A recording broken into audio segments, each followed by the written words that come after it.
Salam sejahtera untuk kita semua. Pelajaran Sekolah Sahabat dengan tema utama Surat Efesus, pelajaran ke-9, Hidup Bijaksana. Senin 21 Agustus, berjalan sebagai anak terang. Paulus menulis, "Janganlah kamu disesatkan orang dengan kata-kata yang hampa, karena hal-hal yang demikian mendatangkan murka Allah atas orang-orang durhaka." Paulus mengidentifikasi mereka yang melakukan dosa tanpa rasa malu atau pertobatan, orang sundal, orang cemar, atau orang serakah. Dia telah memberikan penilaian yang blak-blakan. Mereka yang ada di dalam Kristus dan ditakdirkan untuk menjadi peserta dalam kerajaannya di kemudian hari tidak boleh bertindak seperti mereka yang tidak ada dalam Kristus. Dia sekarang khawatir tentang efek dari kata-kata hampa, yaitu orang percaya mungkin tertipu oleh bahasa yang tegas untuk berpikir bahwa dosa seksual bukanlah hal yang tabu, atau bahkan mungkin terseret ke dalam dosa-dosa semacam itu. Menjadi begitu diperdaya, Paulus memperingatkan resiko-resiko dari penghakiman akhir zaman Allah mendatangkan murka Allah atas orang-orang durhaka. Ungkapan murka Allah adalah ungkapan yang menantang. Itu adalah murka atau kemarahan Allah yang menunjukkan kontras dengan sifat manusia yang mudah marah pada umumnya.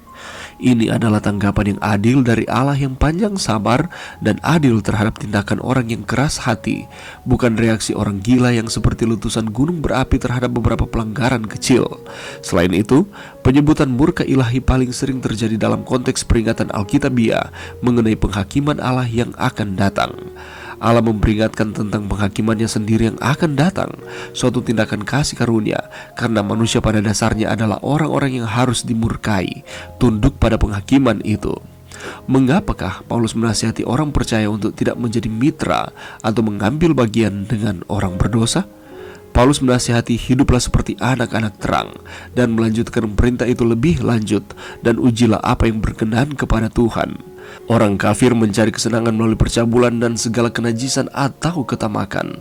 Tujuan orang percaya sangat berbeda, bukan untuk menyenangkan diri sendiri, tetapi untuk menyenangkan Tuhan, yang menggunakan kata Yunani yang sama, euarestos, atau menyenangkan atau dapat diterima.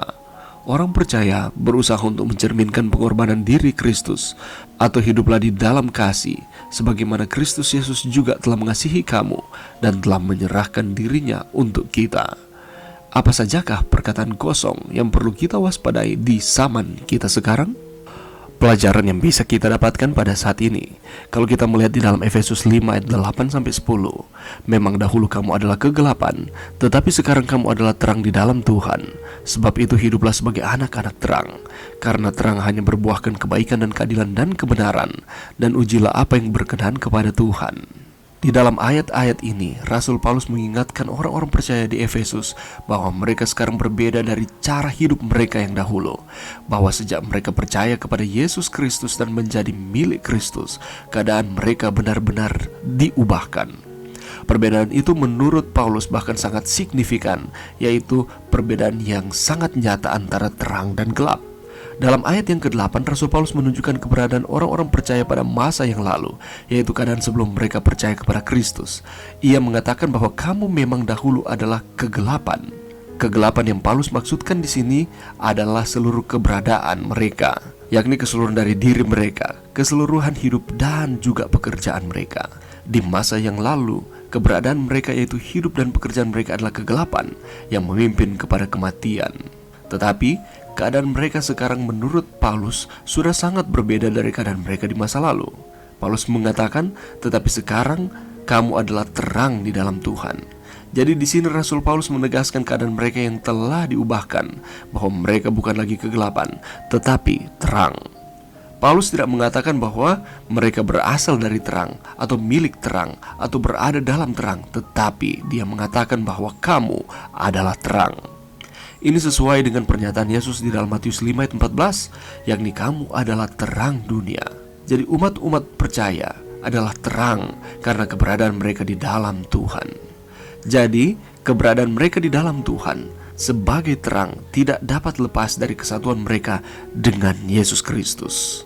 Dan selanjutnya Paulus mengatakan bahwa mereka harus hidup sebagai anak-anak terang. Jadi sebagai anak-anak terang merupakan tugas dan panggilan bagi orang-orang percaya, baik di zaman jemaat Efesus maupun bagi kita di akhir zaman ini sebagai umat-umat Allah. Karena untuk maksud itulah umat-umat percaya telah dipindahkan dari kuasa kegelapan dan ditempatkan di dalam kerajaan terang. Hidup sebagai anak-anak terang berbeda dengan hidup di dalam kegelapan. Karena firman Tuhan lebih lanjut menyatakan bahwa karena terang hanya berbuahkan kebaikan dan keadilan dan kebenaran.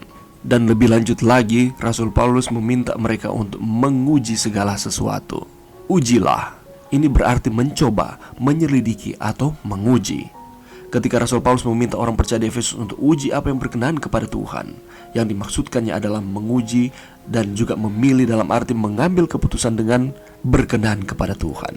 Jadi apa yang mereka uji dan pilih sebagai hasil keputusan mereka harus sesuai dengan kehendak Tuhan. Sebagai anak-anak terang, mereka harus selalu menentukan tindakan yang benar dan bertanggung jawab atas apa yang mereka lakukan.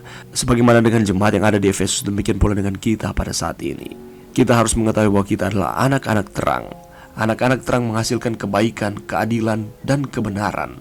Dan kita harus menguji segala sesuatu yang berkenan kepada Tuhan di dalam setiap kehidupan kita. Mari berdoa. Terima kasih Tuhan atas firman-Mu pada saat ini. Bantu kami Tuhan untuk kami terus menjadi anak-anak terang. Kami terus ada di dalam Kristus, di dalam setiap kehidupan kami. Ini doa kami di dalam nama Yesus. Amin.